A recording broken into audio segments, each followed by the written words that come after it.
오늘은 까닭 없이 하나님을 경외하리까, 이런 제목의 말씀 함께 나누겠습니다. 당분간은 욥기의 말씀을 좀 같이 함께 강의를 좀 하려고 하는데, 이 구약 성경에서 욥기는 참 독특한 위치를 차지하는 책입니다. 구성이 참 재미있는데요. 1장과 2장은 산문으로 되어 있고 3장에서 41장까지는 시로 되어 있습니다. 그리고 마지막 42장은 다시 산문으로 기록된 아주 독특한 구성입니다. 그런데 욥기가 더 중요하다면 그 이유는 아마 이 욥기라는 책이 지혜 문학이기 때문입니다. 우리가 인생을 어떻게 살아야 할지 도덕과 윤리에 대한 어떤 지침을 주기도 하죠. 아마 이런 지혜 문학의 대표적인 작품은 잠언이 아닐까 생각이 됩니다. 이 잠언은 바로 그런 우리의 삶에 중요한 어떤 윤리적인 가르침을 많이 주고 있습니다. 그런데 여러분, 이 잠언의 핵심 내용이 무엇입니까? 하나님을 믿으면 복을 받고 하나님을 잘 섬기며 모든 귀한 것을 누리게 될 것이다. 이런 믿음의 이야기가 일상의 관점에서 소개되고 있는 것이 잠언입니다. 이건 달리 말하면 하나님은 선한 분이고 그 하나님을 잘 섬기고 예배하는 사람에게 선하게 대하여 주신다. 이런 진리를 담고 있는 것이죠. 오늘 읽은 본문 1절 이렇게 시작을 하죠.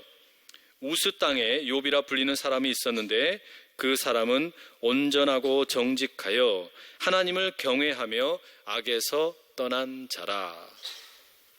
이 욥에 대해서 소개하는 것으로 이 글이 시작이 되는데요. 이 욥은 우스 땅에 살았다고 합니다. 그런데 거기가 어디인지 아는 사람이 이 세상에 아무도 없습니다. 우스 땅이 어딘지를 몰라요.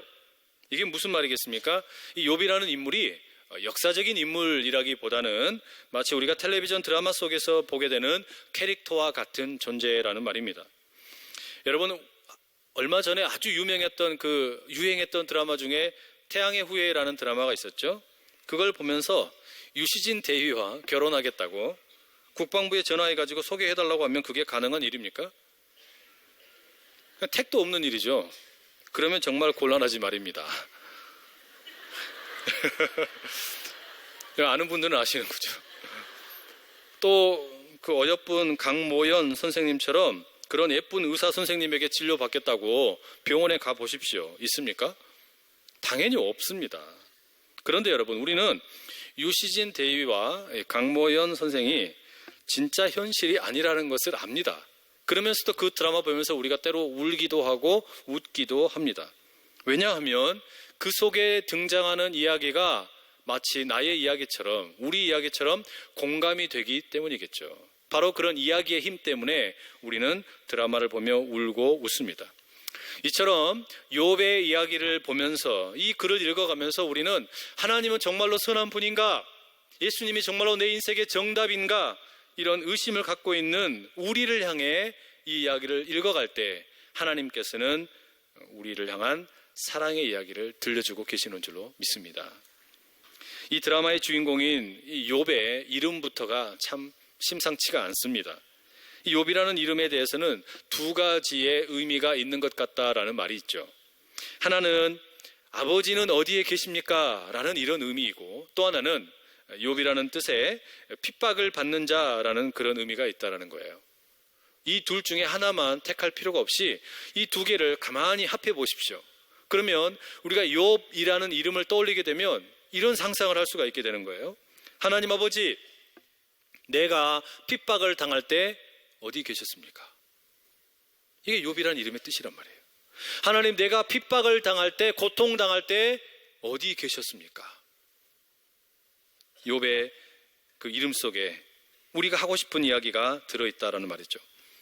이 욥의 이야기가 더 흥미진진한 것은 이 사람의 인물 됨됨이 때문입니다. 1절에 우리가 읽었을 때 이 욥은 참 훌륭한 신앙인으로 소개되고 있죠. 그 사람은 온전하고 정직하여 하나님을 경외하며 악에서 떠난 자다. 욥에 대한 묘사 한번 보십시오. 온전하고 정직하며 하나님을 경외할 줄 알고 악에서 떠난 자다. 이게 얼마나 멋진 사람입니까? 이런 사람이 성경의 가르침을 보면서 어떤 걸 기대할 수 있겠어요? 온전하고 정직한 사람이면서 또 하나님을 경외할 줄 알고 악으로부터 떠난 사람, 성경의 가르침으로부터 뭘 기대할 수 있겠습니까? 시편의 37편 37절 이런 말씀이 있어요. 온전한 사람을 살피고 정직한 자를 볼지어다 모든 화평한 자의 미래는 평안이로다. 이게 무슨 이야기입니까? 온전하고 정직한 사람, 하나님을 경외하는 사람, 악을 떠난 사람이 기대할 수 있는 것은 평안과 화평이라는 것이죠. 실제로 본문에 이어지는 욥기의 말씀을 보면 욥은 참 평안하고 화평한 삶을 누리고 있었습니다. 우선 아들이 7에 딸이 3이었습니다. 당시에 이 사회에서는 다산은 최고의 복이었죠. 자녀가 많다는 것은 정말 커다란 복이었습니다. 욥은 지금 아들 7에 딸 3을 둔 다산의 복을 누리는 겁니다. 그리고 욥은 엄청난 재산을 많이 가지고 있었습니다. 국제적으로 유명한 재벌 부자였다라는 말이죠. 우리말 성경의 3절에 욥이 동방 사람 중에 가장 훌륭한 자라고 번역을 했는데 이걸 쉽게 말하면 오늘날의 빌 게이츠와 같은 아주 국제적인 거부다라고 할 수 있습니다. 이렇게 다산의 복도 누렸고 재물도 엄청나게 많은 사람인데 욥은 교만하지도 않아요. 5절에 보시면 자녀들이 생일이 되어가지고 잔치를 하면 절대 그냥 지나가는 법이 없습니다. 혹시라도 자녀들이 생일 잔치를 하면서 죄를 범했을까봐 자신의 자녀들을 위해서 제사를 지내고 또 그들을 성결하게 하는 것을 기뻐하는 욥이었다는 말이에요. 죄를 미워하고 정결하게 살아가는 인물이 욥입니다. 그리고 5절의 맨 끝에 보면 이렇게 기록되어 있습니다. 욥의 행위가 항상 이러하였더라. 여러분 어떻습니까? 욥이라는 인물은 그야말로 완벽한 인물입니다. 다산의 복을 누렸지, 재물이 셀 수 없이 많지, 하나님을 예배할 줄 아는 겸손한 마음이 있지, 가족들을 정결하게 하는 의로운 사람이지, 이것이 일시적인 게 아니라 늘 한결같은 사람이지. 얼마나 멋진 사람이에요. 그야말로 모든 사람들이 부러워할 만한 최고의 워너비, 그야말로 인기 매력남 순위 세계 1등이라고 할 수 있는 존재입니다. 멋진 사람이죠. 그런데 여러분, 이렇게 모든 것이 다 평안하고 화평한 상태인데 왜 이렇게 마음이 불안할까요? 우리 드라마 같은 거 볼 때 그러지 않습니까? 처음에 등장하면 모든 게 다 행복한데 근데 그 다음에 이어질 때 이제 어떻게 돼요? 문제가 생기잖아요. 그 완벽해 보이는 게 금이 갈 때가 있어요. 자, 이제 6절이 시작이 되면 장면의 전환을 이루게 됩니다. 땅에 살고 있는 욥의 이야기로부터 카메라의 앵글이 이제 하늘을 향하여 각도를 돌리게 되는 거죠. 6절 이렇게 기록됩니다. 하루는 하나님의 아들들이 와서 여호와 앞에 섰고 사탄도 그들 가운데에 온지라. 땅에서 완벽한 모습으로 살고 있는 욥을 보여주고 이제 하늘에서 열리는 회의를 비춰줍니다. 모든 것이 평화로워 보이는데 마치 곧 파국으로 치달을 것 같은 그런 느낌을 우리에게 주는 것이죠. 실제로 그렇습니다. 여러분, 지금 이제 욥은 땅에 살고 있기 때문에 하늘에서 무슨 일이 일어나는지 아무것도 모릅니다. 욥이 아는 것이라고는 이제 앞으로 자신에게 고난이 닥치게 될 때 그것을 고통스러워하는 현실뿐입니다. 여러분, 앞으로 무슨 일이 일어날지 욥은 몰라요. 아무것도 모르는 거예요. 우리도 마찬가지 아닙니까? 우리도 이 땅에서 사는 동안에 평안하게 화평하게 살 때 있습니다.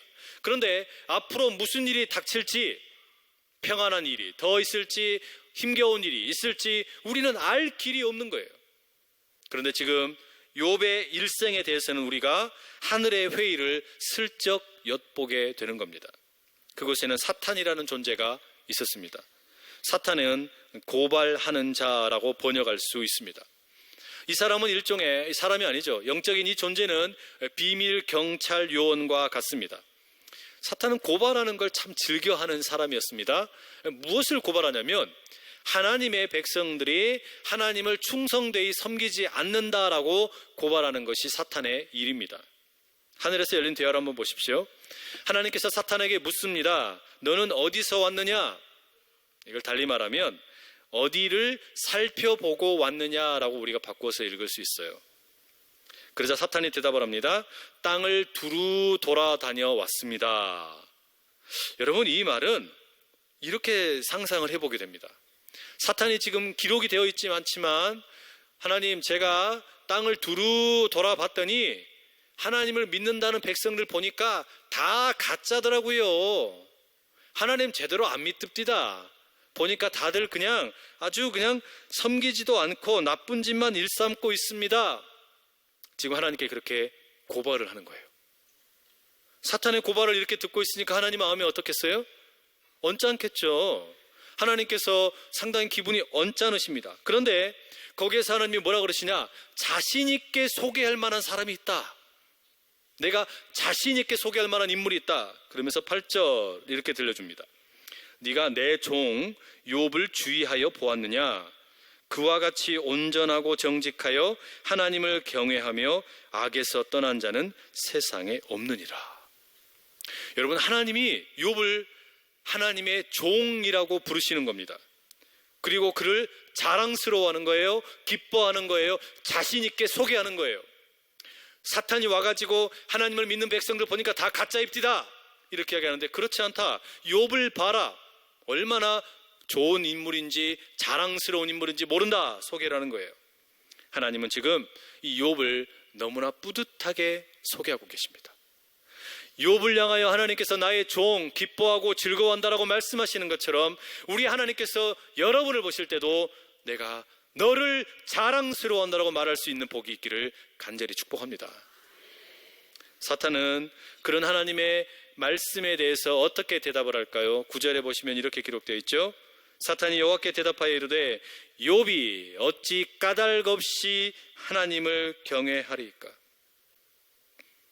사탄은 욥이라는 인물이 하나님을 경외한다라는 것, 하나님을 온전하고 정직하게 섬긴다는 것, 악으로부터 떠나 있다라는 것 다 인정을 합니다. 맞습니다. 다 인정을 해요. 그런데 사탄은 욥이 왜 하나님을 경외하는가, 그 원인에 대해서 추궁을 하고 문제 제기를 합니다. 하나님, 지금 욥이라는 인물이 그렇게 하나님을 잘 경외한다라고 하셨죠. 그런데 까닭 없이 욥이라는 인물이 하나님을 경외한다라고 생각하십니까? 욥이 아무 이유 없이 경건하다고 생각하십니까? 아무런 보상 없이 그렇게 한다고 생각하십니까? 지금 사탄이 문제 제기를 하는 거예요. 까닭 없이 하나님을 경외하리까? 여러분, 이 질문은 욥에게만 해당되는 질문이 아니라 오늘 우리에게도 묻는 질문이에요. 여러분, 왜 하나님 예배하십니까? 여러분은 왜 하나님을 경배하며 시간이 되면 주의를 지키고 소득의 11조를 드리고 아무 대가 없이 봉사하고 전도하고 선교하고 찬양하십니까? 바로 그런 우리의 신앙생활에 대해 지금 사탄이 고발을 하는 겁니다. 까닭 없이 하나님을 경외하리까? 이 백성들이 하나님을 까닭 없이 찬양하리까? 하나님을 까닭 없이 11조를 드리리까? 까닭 없이 선교하고 전도하고 봉사하고 섬기리까? 그렇지 않습니다. 지금 사탄이 그렇게 고발하는 거예요. 여러분 자신에게 한번 이런 질문에 답을 한번 해보십시오. 나는 왜 하나님을 예배하고 있는가? 나는 왜 하나님을 섬기고 있는가? 그 질문의 대답이 무엇이냐는 거예요. 사탄의 고발이 그겁니다. 나는 왜 하나님을 예배하고 있느냐? 까닭 없이 하나님 예배할 리가 없어요. 뭔가 대가가 있기 때문이고 뭔가 조건이 있기 때문입니다. 이런 고발을 해 들어오는 거죠. 종교 심리학자들에 의하면 종교에는 비본질적인 종교가 있고 본질적인 종교가 있다라고 말을 합니다. 어떤 사람이 종교를 자신의 목적을 이루기 위한 수단이나 도구로 사용한다면 그것은 비본질적인 종교라고 말합니다. 아마도 이럴 경우에 종교는 내가 가지고 있는 어떤 신분을 유지하고 사회에서 출세하기 위해서 나를 돋보이게 하기 위한 일종의 사교 클럽, 소셜 클럽처럼 생각하는 것이든지, 아니면 내 마음을 단지 평화롭게 유지하기 위한 심리 치유센터 정도로 종교를 생각하는 것일 겁니다. 그런데 종교를 본질적으로 생각한다는 것은 뭐냐? 하나님이 수단이나 도구가 아니라 하나님 자체가 목적이라는 말입니다. 하나님이 진정으로 내 목적이 되는 것, 그것이 바로 본질적인 종교라는 것이죠. 그럼 여러분, 이 사탄이 지금 하나님께 묻는 질문은 이렇게 됨으로써 우리가 바꿀 수 있겠죠. 하나님, 욥이 하나님을 목적으로 생각하겠습니까? 하나님을 수단으로 생각하겠습니까? 지금 그런 질문이라는 거예요. 지금 사탄은 욥에 대해서 그런 질문을 던지는 겁니다. 하나님을 목적으로 생각하지 않습니다. 하나님은 수단이고 도구일 뿐입니다. 이렇게 지금 묻는다는 거예요. 그러면서 하나님께서 왜 그러면은 이 욥이라는 존재가 왜 하나님을 잘 예배하고 두려워하고 경외하고 섬기기를 기뻐하느냐? 그 이유는 하나님이 욥에게 많은 재물을 주셨기 때문에, 소유를 주셨기 때문이라고 말을 합니다. 10절에 이런 말씀 나오죠. 주께서 그의 손으로 하는 바를 복되게 하사 그의 소유물이 땅에 넘치게 하셨음이니이다. 많은 걸 주셨으니까 욥이 하나님을 잘 예배하고 악을 미워하고 경건하게 살아가는 것이다, 이 말이죠. 그러면서 11절에 이렇게 제안합니다. 이제 주의 손을 펴서 그의 모든 소유물을 치소서. 그리하시면 틀림없이 주를 향하여 욕하지 않겠습니까? 이 물질적인 번영 때문에 하나님을 경외하고 정직하고 바르게 산 것이지 하나님 당신이 목적이 아닙니다, 이렇게 고발하는 거예요. 여러분은 어떻게 대답하시겠어요? 내가 왜 예배하냐? 내가 왜 선교하고 전도하고 이렇게 기쁘게 봉사하느냐? 그것이 하나님 그분이 좋아서 그렇게 하시는 겁니까? 하나님이 목적이기 때문입니까? 아니면 다른 어떤 수단이나 어떤 도구로 하나님을 사용해서 목적을 이루고자 하시는 겁니까? 여러분, 이 사탄의 고발의 핵심은 결국 뭐냐면 하나님과 나 사이에, 하나님과 욥 사이에 진정한 사귐이 없다라는 고발입니다. 하나님하고 욥 사이에는 그런 친밀한 관계, 그런 거 없어요. 지금 사탄이 고발을 하는 거죠. 하나님이 생각하시기에는 욥이 자랑스럽고 기뻐할 만하고, 또 하나님은 욥을 자신 있게 소개하고 싶어 하시겠지만 욥의 속마음은 그렇지 않을걸요, 이렇게 고발한다는 거예요. 욥은 그저 자기의 소유와 명성을 위해서 하나님을 이용할 뿐이라고 고발을 하는 겁니다. 그러나 하나님은 욥을 믿는 것이죠. 하나님은 욥을 자랑스러워하는 것이죠. 하나님은 욥을 끝까지 기뻐하고 계시는 겁니다. 결국 앞으로 펼쳐지게 될 욥기에 찾아오게 되는 수많은 그 고통들은 하나님과 욥 사이에 진정한 내적인 관계, 친밀한 사귐, 그 사랑, 그게 정말인지를 알아가는 탐구라고 할 수 있습니다. 여러분, 이런 욥을 향한 사탄의 고발은 십자가에서도 발견이 되는 거예요. 우리 주님 예수 그리스도를 한번 보십시오. 그분은 온전하고 정직한 분이었을 뿐만 아니라 하나님을 경외하며 악에서 떠난 분이었습니다. 헌데 이유를 알 수 없고 헤아릴 수 없는 너무나 커다란 고통을 십자가에서 당하십니다. 처참한 고통을 마주하시고 그곳에서 찢기시고 너무나 비참하게 십자가에서 죽음을 맞이하게 되십니다. 이 죽음은 단지 우리의 죄만을 위한 죽음이 아닙니다. 예수님의 이 죽으심은 우리의 눈으로는 도저히 이해할 수 없는 고통입니다. 아니, 어떻게 아버지 되시는 하나님께서 아들 예수를 버릴 수가 있다는 말입니까? 그러니 예수님이 십자가에서 울부짖으며 기도하셨잖아요. 아버지, 아버지, 어찌하여 나를 버리시나이까? 우리가 언뜻 보기에는 이건 도무지 이해할 수 없는 것처럼 보여요. 이런 고통이 왜 있는지를 모르겠다는 말이에요. 그런데 우리 주님이 마지막에 이런 말씀하시죠. 아버지, 내 영혼을 아버지 손에 부탁하나이다. 우리 이 십자가에는 우리 눈으로는, 우리로서는 도저히 이해할 수 없는 고통의 문제가 들어있어요. 그런데 그 이해할 수 없는 고통 속에 역설적으로 하나님 아버지와 아들 예수님 사이에 가장 깊은 사랑과 내면의 기쁨과 사귐이 있다라는 겁니다. 이해할 수 없는 고통의 자리인데 거기에서 하나님 아버지가 함께 울고 계시고 예수님은 그 아빠 아버지를 향하여 자신의 영혼을 맡겨드리고 그렇게 친밀한 사랑과 사귐이 그 십자가 가운데 드러나고 있다는 거예요. 여러분, 이게 무슨 말이겠습니까?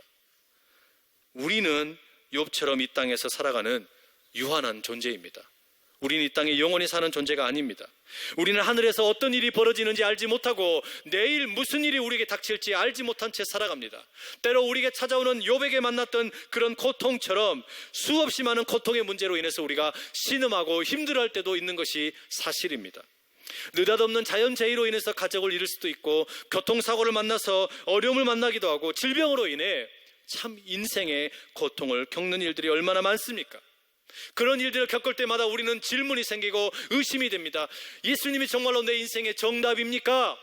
하나님은 정말로 언제나 성실하시고 신실하시고 선하신 분입니까? 이 질문에 대해서 우리는 의심이 생길 수밖에 없는 것이고, 그것 때문에 하나님 앞에 나와서 울 수밖에 없다라는 말이에요. 욥의 그 이름처럼 하나님, 내가 핍박받고 고통받고 어려움을 당할 때 도대체 어디에 계셨습니까? 우리는 그 하나님을 만나고 싶어하는 거예요. 욥처럼 그 하나님을 만나고 싶어하는 거예요. 그런데 우리는 어쩌면 그 대답을 얻을 수 없을지도 모릅니다. 하나님 도대체 어디에 계십니까? 하나님 도대체 내가 왜 이런 고통을 겪어야 합니까?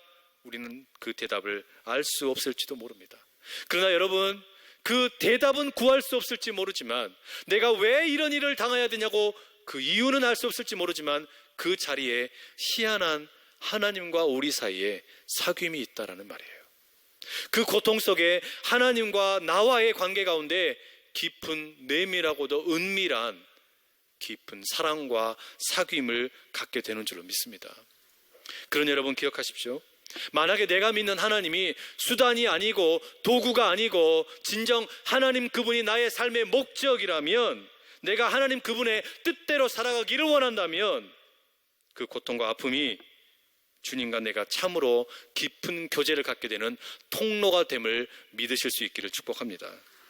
십자가의 고통을 통해 역설적이게도 하나님 아버지와 아들 예수 그리스도 사이에 가장 깊은 사랑이 드러난 것처럼, 나의 고통의 자리에서, 삶의 수많은 어려움의 자리에서 진정으로 나와 하나님 사이에 깊은 관계가 드러나게 된다라는 것이죠. 내가 평범하게 살 때는 하나님에 대한 사랑을 몰랐어요. 그런데 문제를 만나놓고 보니까, 어려움을 만나놓고 보니까 진정 하나님이 나를 얼마나 자랑스러워하시는지 기뻐하시는지 그때 비로소 깨닫게 된다는 말이에요. 남편과 아내가 서로 그냥 살 때는 몰랐어요. 그런데 남편이 아프고 아내가 아프고 때로 그런 어려운 일을 만났을 때 서로가 서로를 얼마나 사랑하는지가 진짜 그때 드러난다는 말입니다. 고통이, 두려움이, 아픔이라는 것이, 상처라는 것이 우리에게 그런 유익으로 다가오게 된다라는 말이죠.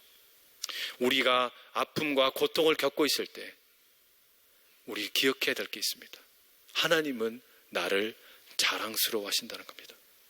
하나님은 나를 사탄에게 자랑스럽게 소개할 만큼 나를 기뻐하신다라는 말입니다.